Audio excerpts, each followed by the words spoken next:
वर्तमान सदी में हिंदी साहित्य की रचनात्मकता एक नई प्रक्रिया से गुजर रही है। इसमें बाजार के बदलते अर्थतंत्र, टेक्नोलॉजी की अनिवार्यता और सामाजिक ढांचे के बदलाव के नए दबाव, ये तमाम चीज़ें शामिल हैं, क्योंकि ये तमाम चीज़ें हमारी साहित्यिक और सामाजिक सोच और समझ को बदल रही हैं, प्रभावित कर रही हैं। आज के रचनाकार के लिए ये ज़रूरी हो गया है कि इन सभी संदर्भों को अपनी रचना प्रक्रिया का हिस्सा बनाए। ऐसे ही समसामयिक विषयों पर अपनी कहानियाँ बुनती एक हिंदी की कथाकार हैं रजनी गुप्त। आज हिंदी धरोहर में प्रस्तुत है रजनी गुप्त की एक ज्वलंत कहानी फांस। लेकिन उससे पहले रजनी गुप्त का एक वक्त हरीश जी ने मुझसे कहानी भेजने का आग्रह किया। फिर मैंने अपनी कहानियों को पढ़ना शुरू किया तो पता चला कि हमारे बीच में हमारे दौर के महत्वपूर्ण अभिनेता और महत्वपूर्ण साहित्य को संवर्धित करने वाले कलाकार दिनेश जी ने हिंदी धरोहर में बहुत महत्वपूर्ण काम किया है। उन्होंने हिंदी धरोहर में देश भर की अखिल भारतीय स्तर की शानदार कविताओं को, कहानियों का चयन करके यूट्यूब पर डाल के वो न केवल आज की पीढ़ी को बल्कि विरासत के तौर पर बड़े स्तर पर उन्होंने एक काम लगातार जारी की रखा है। यह भी खुशी की बात है कि उन्होंने मेरी एक कहानी फांस को पसंद किया। अब मैं अपनी कहानी फांस के बारे में बताना चाहती हूँ। यह कहानी आज के दौर में जहाँ पर नव पूंजीवाद और भौतिकतावाद के दायरे बढ़ रहे हैं, आज के दौर में करियर और महत्वाकांक्षा के बीच में उनके दुष्चक्र में फंसे युवा जगत की मनोजगत को मैंने थाह ली है। मैं जब बताना चाहती थी कि किस तरह से पारिवारिक और सामाजिक दबाव के चलते बच्चे ऐसे करियर को पकड़ लेते हैं जो उनकी रुचि का नहीं होता है और फिर वो उसमें उस दुष्चक्र में फंसते चले जाते हैं।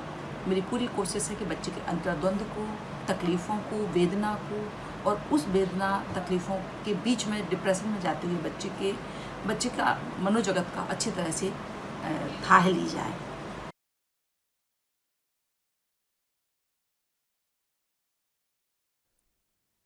आइए सुनते हैं रजनी गुप्त की कहानी फांस।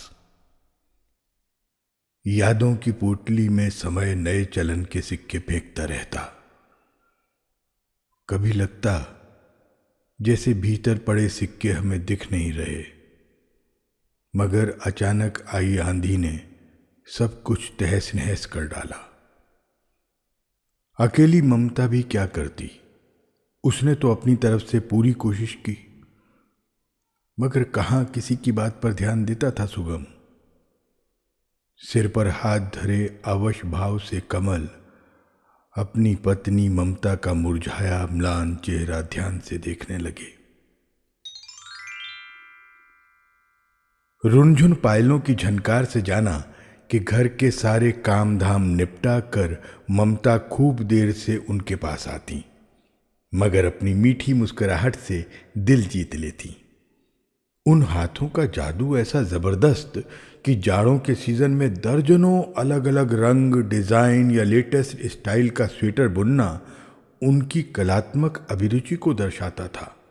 हर स्वेटर दूसरे से जुदा, नायाब डिजाइनों में बहुविध रंगों का संयोजन इतना निराला कि देखने वाला अभिभूत हो जाता। ऐसे ही कढ़ाई के बेहतरीन नमूने देखने आसपास वाले अक्सर आ धमकते और पूछते, कहाँ से खरीदे इतने सुंदर स्वेटर। ऐसे में ममता की मुस्कान और चेहरे पर फैलती गौरवमयी दीप्ति देखते ही बनती थी। जब सामने वाला निहोरा करने लगता तो वो रहस्यमयी मुस्कान फैलाते हुए जवाब देती, पूरे मार्केट में इस तरह का दिख जाए तो बताना मुझे। ऐन मौके पर कमल के मुंह से अनायास निकल जाता, ये तो हमारी शरीके हयात के हाथों की जादुई कारीगरी है बस। अगर भूल से भी कोई उनकी टक्कर का या मिलता जुलता बना भी लेता तो वो रातों रात उसे उधेड़ नई चलन का स्वेटर तैयार कर डालती। उस जोड़ का कम से कम उस शहर में तो ढूंढे नहीं मिलता था। यही हाल रसोई का भी था। वो पूरी नफासत से न जाने कहाँ कहाँ से रेसिपी सीख कर आती और फिर घर आकर उसमें कुछ अपनी कला का सहमेल करके जो व्यंजन तैयार करती कि खाने वाले हाथ चाटते रह जाते। मझोली कद की ममता की धाक समूची कॉलोनी में जमी थी। जो सुनता कमल से तारीफ जरूर करता। किसी का जन्मदिन हो या शादी ब्याह या गृह प्रवेश पार्टी, वो हर गेट टुगेदर की मुखिया बनी ठाठ से सारा काम धाम संभाल लेती।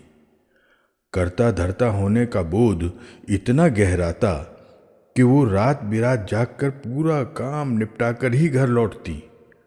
अपनी सुगढ़ता और हुनर के बलबूते उनका नाम चर्चा में केंद्र में रहता।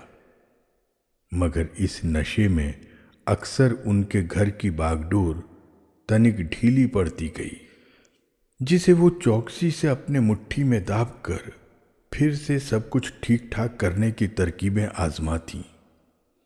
जब आसपास वालों के घर बनने शुरू हुए तो उन्होंने भी अपना घर बनवाने का फैसला आनन फानन में कर डाला।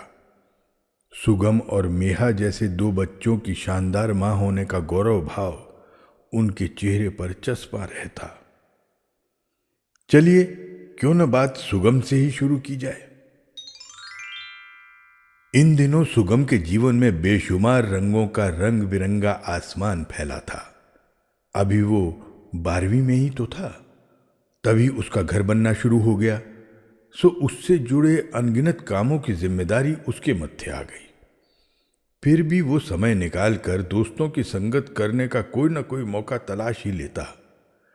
दोस्तों के संग सजी महफिल में सब के सब पूरे रंग में रंगे तरंग में बतिया रहे थे। क्यों बे सुगम, कॉलेज के बाद तू इतनी जल्दी क्यों भाग जाता है? हर वक्त हमसे पिंड छुड़ाकर भाग जाता है। वो घर बन रहा है ना यार, तो करने पड़ते हैं घर के काम धाम भी। तभी उसके घर से फोन आ गया, जिसे कान से लगाकर वो बतियाने लगा। बस अभी तो क्लास छूटी है, आ रहा हूं। बाइक नहीं है, देर तो लगेगी। इस प्रेमी को देख जरा गौर से देख, कितना कम बोलता है। आंखें हमेशा किताब पर चिपकी। साले अकलमंद की औलाद, चल तू मेरा भी प्रोजेक्ट पूरा करेगा अब। हो करते पुलकित ने विनय की पीठ पर धौल मारी। उस पर और न बोझ बढ़ा प्यारे। देख, कल किस कदर सीनियर डैडी ने उस बेचारे पर पहले ही अपने 3 साथियों के प्रोजेक्ट का बोझ लाद दिया था। मगर बंदा है काबिल यार, चुटकियों में उनका काम निपटा दिया। गूगल सर्च मारा और यहां वहां से घटा बढ़ाकर नया जोड़कर तैयार प्रोजेक्ट। एक कमीने, निकाल आज की कॉफी समोसे के करारे नोट। ओए विनय, मेरे बाप, कल वो फुलझड़ी कैसे मुस्कुरा के बतिया रही थी तुझसे। Hey listen, tell me she loves you. इस पगले चश्मिश की गर्लफ्रेंड तो पूरी पटाखा है पुलकित। ब्रेनी बैटरी है ना इसके पास, तभी तो लड़कियां खींची चली आती हैं। लड़कियों को ब्रेनी बॉयज ही अच्छे लगते हैं। Listen, this is a reality. Brainy ने अपनी जेब से 500 का नोट निकाला, जिसे हवा में ही लपक लिया पुलकित ने। Ding dong ding, we will drink today, let us celebrate. देखते हो ब्रेनी का पटाखा। ओए, किसके साथ लदी घूम रही है ये? मेंढक भी टर्राना सीख गए इन दिनों। देख उस मेंढक बने नीतीश को, साला। गाइस लिसन, से गुड बाय टू पटाखा। She is gone gone gone gone for ever. रोते नहीं ब्रेनी, बहादुर बच्चा। रोते नहीं, कैंपस में अभी और भी पटाखे हैं, फुलझड़ियां भी कम नहीं है। दिल छोटा नहीं करते डियर, बुद्धू बक्सा। हो करके हंसने लगे सभी। वो जोर जोर से बोल रहे थे, जोर जोर से हंस रहे थे। ड्रिंक हालत के नीचे उतरती जा रही थी। तभी पुलकित का मोबाइल चमका।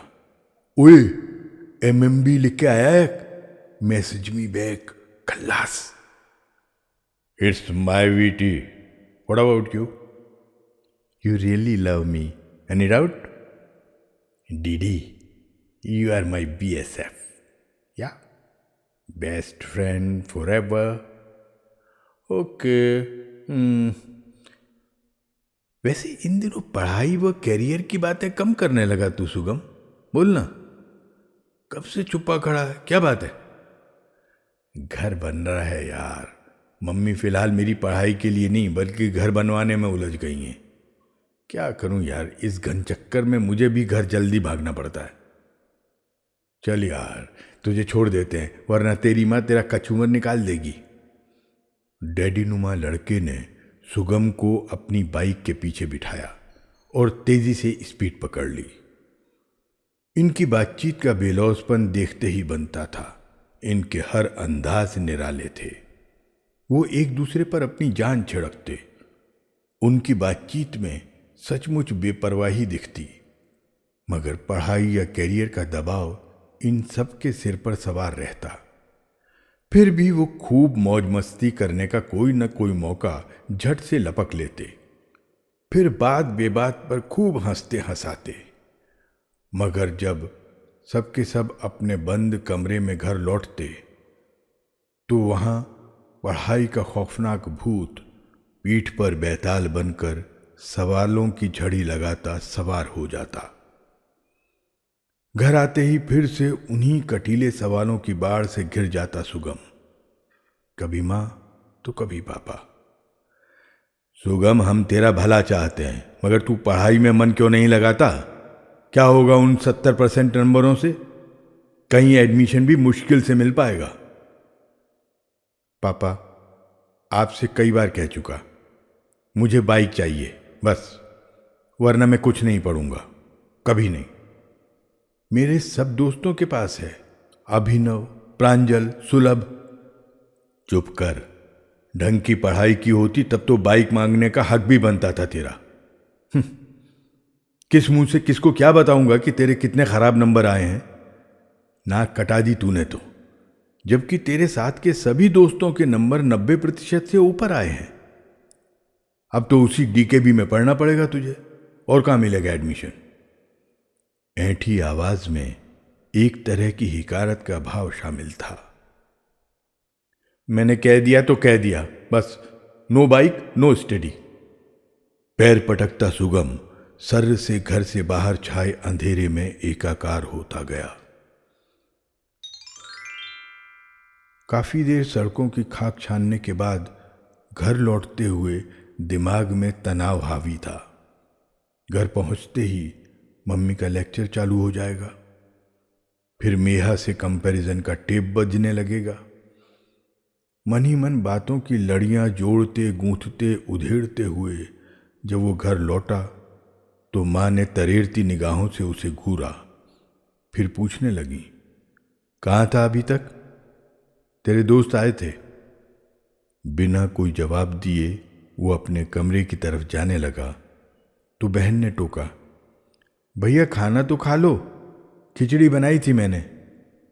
अभी उसने जूते के तस्मे उतारने शुरू ही किए थे कि पापा के कटखने बोल कानों में गर्म पड़ते तेल की तरह खाल को जलाने लगे। आ गए साहबजादे, परोसो इन्हें खाना।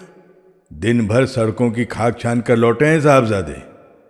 उसने आव देखा न ताव भड़ाक से दरवाजा बंद कर नो एंट्री का बोर्ड टांग दिया। खाना नहीं खाना है तो मत खाने दो। ममता तुम ही बिगाड़ रही हो इसे, हर बात पर शह देती हो। मैं कह देता हूं ठीक नहीं ये बात, देख लेना ऐसे बिगड़ैल बच्चे बेकाबू घोड़े की तरह लात मारने लगेंगे जो बाद में किसी काम के न होकर बोझ बनकर रह जाते हैं। हां, याद रखना इसे। पापा के बोल उसके भीतर देर तक बजते रहे। काफी देर दीवार की तरफ मुंह किए चुपचाप लेटा रहा। बीच बीच में मेहा और मां की आवाजें सुनाई देती। पापा को बड़बड़ाने की आदत पड़ती जा रही है। क्यों नहीं भैया को बाइक दिला देते? बोलती क्यों नहीं मम्मी? हमारे पास होते तो अब तक दिला चुके होते बेटे। हम क्या करें मेहा, वो कहाँ सुनते हैं मेरी बात। मगर उसने जिद ठान ली है कि जब तक वो बाइक नहीं लेगा वो कॉलेज नहीं जाएगा। भविष्य तो इसी का चौपट होगा ना। इतनी सी बात इसके भेजे में क्यों नहीं घुसती कि नुकसान तो इसी का हो रहा है। फिर सबसे पढ़ाई में पिछड़ जाएगा ना। समझाती क्यों नहीं इसे मम्मी? सबके बच्चे कितनी अच्छी अच्छी जगहों पर पढ़ रहे हैं, एक यही नालायक निकला। पूरे परिवार की इज्जत को डुबोएगा एक दिन, देख लेना। अंदर बैठे पापा ने उनकी बातें सुनकर कमेंट किया। पापा के बोल फिर से उसके सीने पर पड़ते मूसल की तरह चोट करने लगे। नहीं पढ़ना मुझे, नो बाइक नो स्टडी।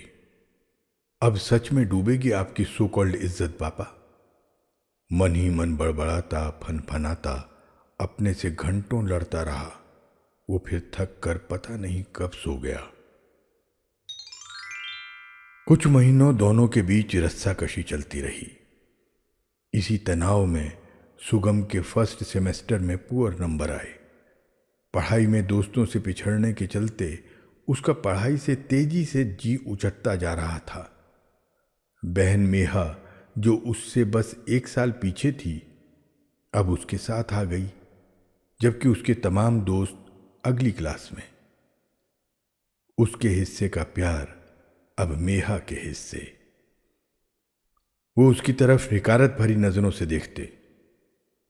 सुगम को लगता जैसे सभी उस पर तंज कस रहे हैं।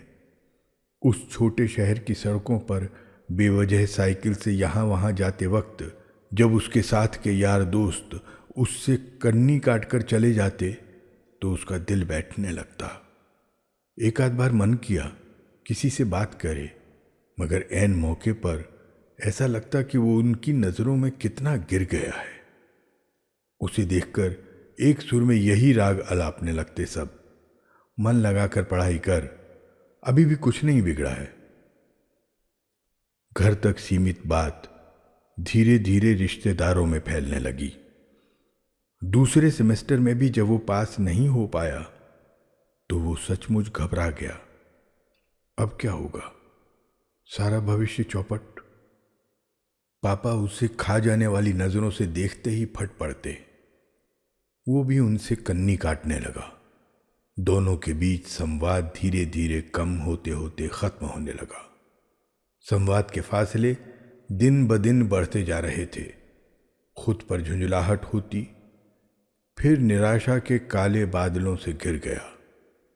ऐसे में एक दिन बड़े ताऊजी आदम के, ओफो, अब फिर से वही प्रवचन, लंबे चौड़े उबाऊ लेक्चरों का अंतहीन सिलसिला। वो सिर झुकाए कड़वी दवा की तरह घूंट घूंट हलक से उतारता रहा। अचानक माँ ने सुझाव दे डाला, तुझसे पढ़ाई नहीं होती, कोई बात नहीं, चल ताऊ के बच्चों के संग बिजनेस ही डाल ले झांसी चलकर। कहकर उसे झांसी ठेल दिया गया। वो बेमन से वहां गया भी, मगर 2 दिन में ही 1000 तरह की नसीहतें और कड़वे तानों से पिंड छुड़ाकर लौट आया वापस। उनके कटखने बोल सुन सुनकर घबरा गया, सो चुपके से बिना किसी से कुछ कहे सुने लौट आया। जैसे जैसे ट्रेन रफ्तार पकड़ रही थी, सुगम के दिमाग में ताऊ के बोल की घंटियां बज उठीं। उनकी कटुक्तियां याद करके, उनके ताने सोच सोच कर दिमाग थकने लगा। सच तो ये है कि वहां से घर लौटने का कोई इरादा नहीं था, मगर बीच रास्ते में ही माँ का फोन जो आ गया। सुगम, तू कहाँ है बेटा? झांसी से चल दिया ना? मुझे तेरी चिंता खाए जा रही है। मुझे पता था तेरे ताऊ वगैरह किसी काम के हैं नहीं, वो तो तेरे पापा की जिद थी। बेटा तू सीधे यहीं चला, नाना के पास गया था ना? आकर सब बताता हूं मम्मी। माँ की आवाज़ सुनकर राहत मिली।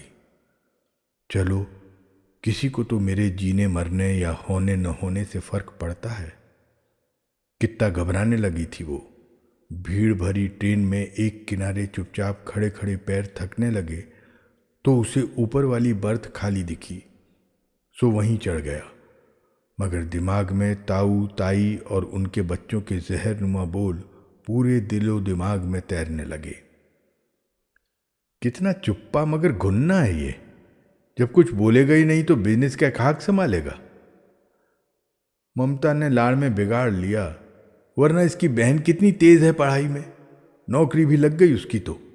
यही निखट्टू बना छाती पर मूंग दलने क्यों भेज दिया यहाँ कमल ने? क्या हमारे अपने बच्चे नहीं जो औरों के बच्चों को दुकान में बिठाएं? आज ये बैठेगा, कल के दिन हिस्सेदारी मांगने आ गया तो? याद करो, पप्पू की मदद की थी हमने, फिर हमारी ही दुकान पर अपना दावा ठोकने लगा था वो। आहिस्ते बोल विनोद, वो सुन लेगा, बगल के कमरे में ही तो लेटा है। गलती कमल की नहीं, इसकी पढ़ाई पर तो कितने पैसे लगाए उसने। वैसे तो वो सुबह से रात तक दफ्तर में ही फंसा रहता है। ममता को देखना चाहिए था ये सब। पापा, कमल चाचा अपने इस इकलौते बेटे पर रेस के घोड़े की तरह पैसे का दाव चला बैठे। अब उन्हें जीतने से कम कुछ नहीं चाहिए। कितना चुप्पा, कितना घुन्ना बन गया है ये तो। कितना भी कुरे दो, कुछ बोलता ही नहीं, बस हाँ हूँ, हाँ कर लूँगा, कुछ भी ऐसे दो बोलकर टाल देता है हर सवाल को। डिप्रेशन की बीमारी लगती है इसे। कितने नए डिज़ाइन का घर बनवा लिया कमल ने, मगर अपने बेटे पर ध्यान नहीं दे पाए। कहीं कोचिंग सेंटर भेजते तो शायद निकल जाता।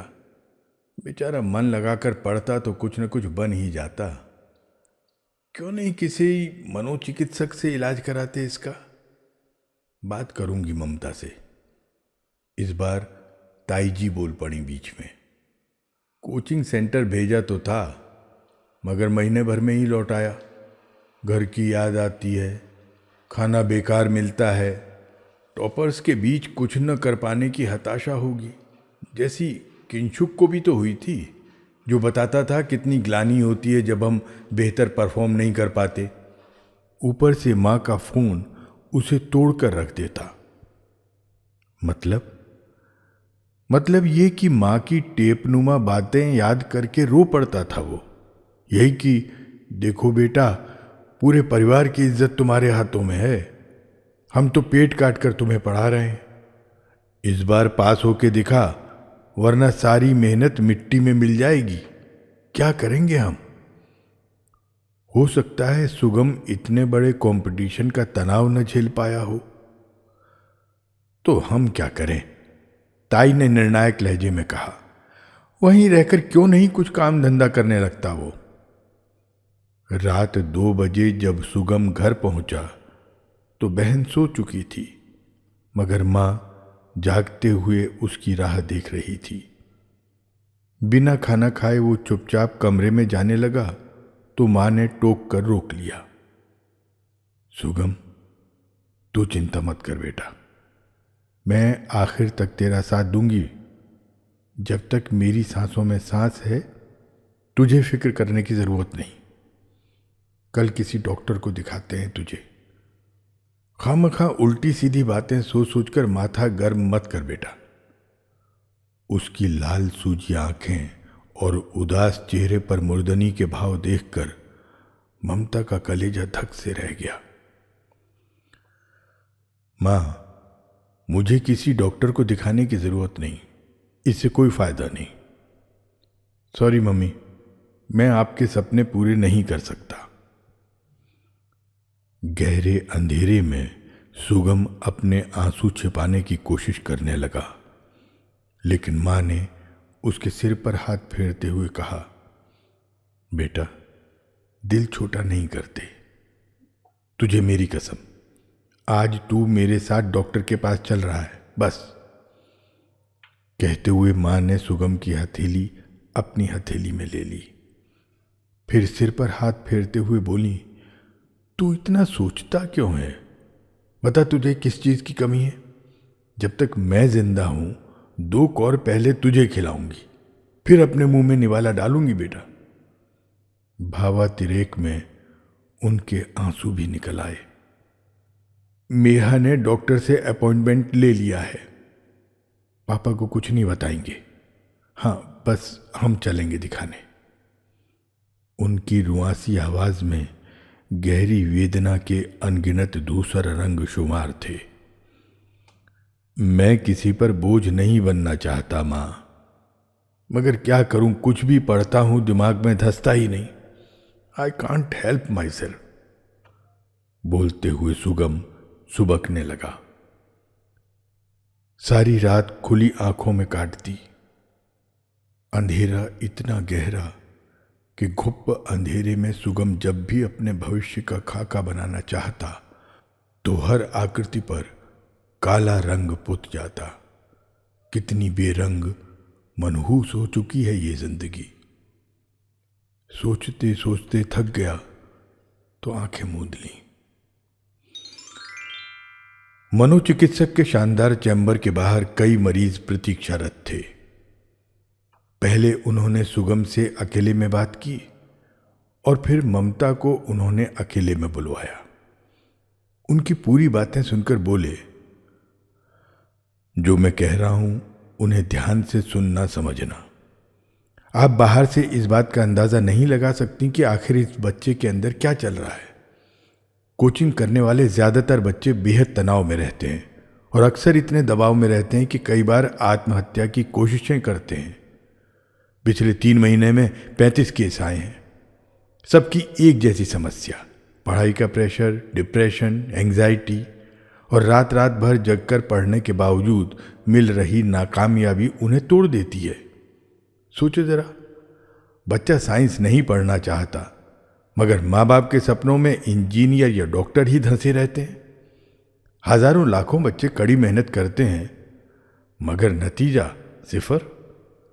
लाखों बच्चों को अत्याधुनिक कोचिंग सेंटरों में भेजकर माँ बाप तो निश्चिंत हो जाते हैं मगर संघर्ष की आग में तपना पड़ता है उस मासूम को। रोज करीब 100 बच्चे हमारे पास लाए जाते हैं। पिछले महीने हमारे ट्रीटमेंट के बावजूद 3 बच्चों ने खुदकुशी कर ली। सोचिए समस्या कितनी सीरियस होती जा रही है। उनकी बातें ध्यान से घूंट घूंट पीते हुए ममता बीच में ही बोल पड़ी, डॉक्टर साहब हम क्या करें? हम तो बस उसके बेहतर भविष्य की खातिर सोचते रहते हैं। न पढ़ना चाहे न पढ़े, मगर ये तो खुद ही कंफ्यूज्ड है।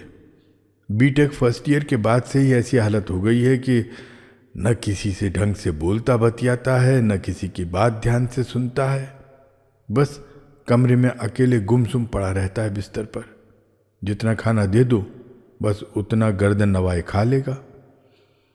हम अकेले क्या कर सकते हैं? पति बाहर पोस्टेड हैं, बेटी भी पढ़ लिख कर बाहर निकल गई। पढ़ाई में पिछड़ने के चलते एक यही बचा रह गया। ऐसा लगता है जैसे आज के माँ बाप अपने भावुक बच्चों को सांडों की रेस में भीड़ में दबने कुचलने के लिए छोड़ देते हैं कि जरा सी चूक से ही आपका बच्चा हाथ से निकल सकता है। फांसी पर लटकने वाले बच्चों के कितने मामले आए दिन सामने आते हैं। सच में ऐसा लगता है जैसे पेरेंट्स उन्हें भीड़ में नहीं भाड़ में झोंकने की तैयारी कर रहे हों। मेरी बात मानिए, उस पर प्रेशर मत डालिए किसी भी किस्म का। अनजाने से डर और घबराहट के मारे हलक सूखने लगा ममता का। असहाय मनस्थिति में आंखें भर आईं। फिर किसी तरह हिम्मत जुटाकर बोली, आप बताइए प्लीज, हमें क्या करना है, कैसे हैंडल करें इसे? पहले तो इसकी पसंद के विषय दिलवाइए इसे। बीटेक न करना चाहे न करे। इससे कभी राय पूछिए आपने? रोज रोज यही सवाल तो करती रहती हूं मगर कुछ बोलता ही नहीं।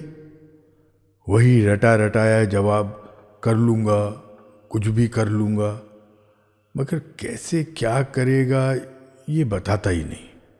बाकी बच्चे तो ऐसे नहीं हैं। No comparison please. एक बात बताइए, क्या पढ़ाई लिखाई या कैरियर के अलावा कोई जीवन ही नहीं होता? मेरा मतलब इसे थोड़ा मौज मस्ती कराओ कि यह हंसना सीखे, स्पोर्ट एक्टिविटीज में भाग ले, यानी आम बच्चों की तरह उछल कूद करे, गेम्स खेले, तभी उसका मानसिक स्वास्थ्य मजबूत हो पाएगा। औरों के बच्चों से तुलना कभी मत करो। हर बच्चे की मानसिक बनावट अलग अलग होती है। कुछ बच्चे पैदाइशी संवेदनशील होते हैं तो कुछ मजबूत और व्यवहारिक। जहां जाना चाहे जाने दो। ज्यादा रोका टोकी से भी बच्चे चिढ़ जाते हैं। बस उसकी बातें ध्यान से सुनो। वैसे ये दवाइयां सोने से पहले जरूर दे देना। पूरी नींद सोएगा तो सुबह फ्रेश होकर बेहतर सोचने समझने के मूड में होगा।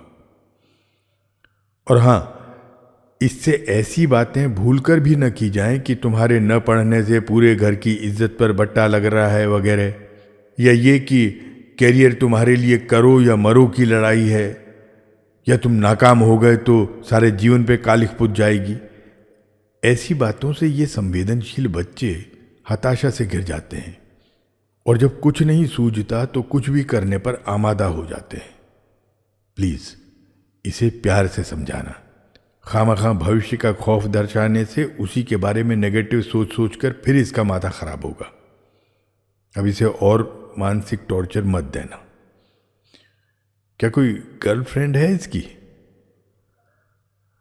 पता नहीं, हमसे खुलकर बात ही कहाँ करता है।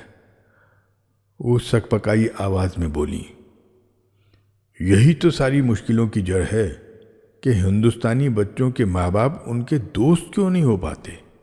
हर वक्त हाथ में छड़ी लिए ताने मारने, भविष्य का आतंक दिखाकर डराने धमकाने या लेक्चर देने के पीछे क्यों पड़े रहते हैं आप लोग? कमाऊ पूत बनाने की तगड़ी साधना में दिन रात जुटे माँ बाप थोड़ी सी भी संवेदना बरतें तो यही मेधावी बच्चे वैज्ञानिक, कलाकार, गायक या खिलाड़ी यानी जो चाहे बन सकते हैं, बशर्ते उनके पास चुनने का हक तो हो। मेरे नजरिए को समझने की कोशिश करें आप। ओके, दवाएं रोज रेगुलर 1 महीने तक लेनी है। फिर इसके बाद प्लानिंग, कैरियर वगैरह में रुचि लेने लगेगा ये। वो दवा लेते ही फटाफट नतीजा जानने को व्यग्र हो उठी। ऐसी बातें फिलहाल तो दिमाग से निकाल दें, उसे पहले नॉर्मल होने दें, फिर वो खुद ही अपने बारे में आपसे बातें करेगा। हर वक्त ये कैरियर का भूत दिमाग से निकाल फेंकें। इस बच्चे को भी जीने का हक दें प्लीज। हड़बड़ी मत करें आप। लाठी लेकर बच्चे के पीछे पड़ा रहना ठीक बात नहीं है। आप 10 दिन बाद आकर रिपोर्ट कीजिए। डॉक्टर साहब, ठीक हो जाएगा ना सुगम, पहले जैसा? ऐन मौके पर दूसरे मरीज के लिए घंटी बज उठी, सो उन्हें निकलना पड़ा। सुगम का हाथ थामे जब वो चैम्बर से बाहर निकली तो धुआं खाया आसमान खोह में नीचे उतरने की तैयारी कर चुका था। वो कुरेद कुरेद कर सुगम से पूछती जा रही थी, तुझसे क्या कहा डॉक्टर साहब ने? क्या पूछा? कोई खास नहीं, 2 टूक जवाब देकर उसने फिर उसी चुप्पी का बाना पहन लिया था। घर पहुंचते पहुंचते रात के 9 बज चुके थे। घर के सामने उनका इंतजार करते सुगम के पापा खड़े थे। अरे, इतनी रात कहां से लौट रहे हैं मां बेटा? उनकी आवाज में तंज छिपा था। ऐसे ही अपनी सहेली के यहां निकल गई थी। बेध्यानी में खोई उन्होंने बात टालने की गरज से जवाब दे दिया। ममता, कब तक झूठ बोलती रहोगी? तुम्हारी सारी सहेलियों को फोन कर चुका हूं। कब तक इसे दूध पीता बच्चा समझकर अपने मूड पर ढोती रहोगी? पता है छोटे भाई के सपूत ने कॉलेज टॉप किया है, जबकि तुम्हारे इन साहबजादे ने चुप रहिए आप। अचानक ममता भड़क पड़ी। आप तो महीनों नौकरी पर बाहर रहते हैं, सो आप क्या जाने हकीकत क्या है? ये क्या लौटते ही फटकारना शुरू? ये गलत बात है। ममता के अंदर डॉक्टर के बोल बजने लगे। माँ बाप अक्सर अपने बच्चे की तुलना दूसरों से कर डालते हैं, जिनसे उन पर मानसिक दबाव पड़ता है और वो मन ही मन माँ बाप को अपना दुश्मन समझ घुटन में जीने लगते हैं। किस कदर सुगम का आत्मविश्वास खत्म कर डाला आप लोगों ने, अनजाने में ही सही, मगर वो ये मान चुका है कि अब वो कुछ नहीं कर सकता। और कितना डांटेंगे आप? पता है, बाप के नाम पर जबरदस्त नफरत है उसे। सिर्फ और सिर्फ ताने कसने, फटकारने या मानसिक टॉर्चर करने के सिवाय और दिया क्या है उसे आपने? तभी तो उसके अंदर किसी के लिए न प्यार बचा है न आदर। अपने को निरीह, कमजोर, बेबस या दब्बू मान बैठा है वो। जो बच्चे इनमें से मजबूत होते हैं वो ही ये इनके इन प्रकारेण गलत रास्तों से पैसा कमाने की तरकीबें निकाल लेते हैं। ममता, ममता, क्या हो गया है तुम्हें? कहाँ खोई हो? कुछ बोलती क्यों नहीं? मैं कब से बोलता जा रहा हूं। कुछ कहा आपने क्या? अरे, ध्यान कहीं और भटक गया था। बस चुप रहिए आप, बहुत हो चुकी लेक्चरबाजी। गुस्से की ज्यादती में ममता की ऊंची आवाज लपट बनकर तीखी होती गई।